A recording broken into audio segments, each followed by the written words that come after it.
And welcome in, ladies and gentlemen. Doug Page here on the Patriot Sports Network alongside FMU head baseball coach Art Inabinet as he gets set for his 16th year at the helm of the Patriots. And coach, coming in to this season, 3 consecutive years where you guys have missed the playoffs, but before that 3 years we made it to the Southeast Super Regional. So just talk about the overall goal coming into the season. Well, always our goal is to first of all win the Peach Belt regular season. Hopefully we do that, and then our second goal is to win the conference tournament, and then our third goal is to get into a regional. But ultimately, if you get into a regional, you have a chance to go to a World Series, and that's all of us' ultimate goal. We want to win a national championship. Now, coming into this season, you guys have 15 players that are returning from a year ago, but also 15 players that won't be returning.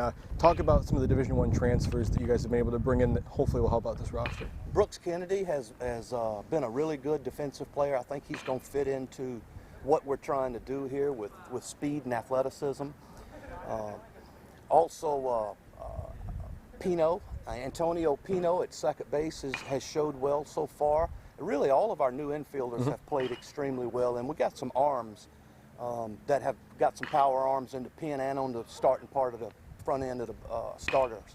So Kyle Majette's been good there, and we're going to have John McGinty and also Jacob Shoemate in the back end of the bullpen, so those guys should really help us in the late innings. Now talk more about a guy like Kyle Majette, and a player that you actually looked at before going to Old Dominion. He'll have 2 years of eligibility when he comes in here, so just talk about more about him. Well, he's a power pitcher. He was 88 to 90 when he was at Pitt Community College several years ago. We recruited him. Everybody in the Southeast recruited him, probably 25 different schools. He chose to go to Old Dominion because that's in his backyard, 20 minutes from his house. But for whatever reason, it didn't work out. He's at Francis Marion, and we feel fortunate. Now, another player, talking about being in his backyard, Jacob Shoemate coming from Darlington Tech. So just talk about him coming into this program. Jacob had a really good season last year for Florence Darlington Tech. Coach McDonald, Preston McDonald over there, does a really good job with his team.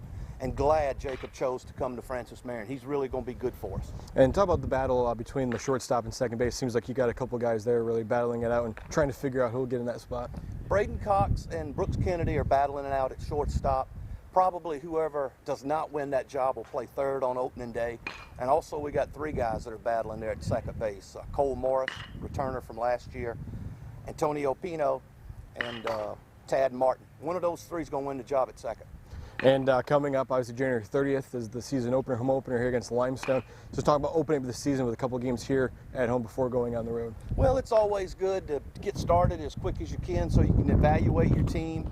You know, it's going to be one of those games where the first couple of weekends, I don't know if we'll be ready to play or not, and probably they won't either, but we'll do the best we can. And, our pitchers probably won't go but 75 pitches, something like that. But hopefully it'll give us a good idea of where our team is. I feel like we'll be ready to play. We're athletic and we pitch well, so I have some confidence for this season. And then just quickly talk about the outfield and what the situation is out there with some new guys coming in. Yeah, our outfield, if we had to start tomorrow, be 3 seniors, be J.D. Crow, Schuler Ward, and Casey Klaus. Those 3 will start in the outfield positions. So good to have experience out there in the outfield, especially with Sparrow Field, the spacious outfield that you guys have. Yeah, absolutely. And those guys know how to play, and they can run, go get it, and they just know how to play. So I'm glad we got 3 seniors out there. Well, thank you, Coach, for joining me. Thank you so much. Again, Doug Page here on the Patriot Sports Network as the FMU Patriots get set to open the season here on January 30th at Sparrow Stadium against Limestone College.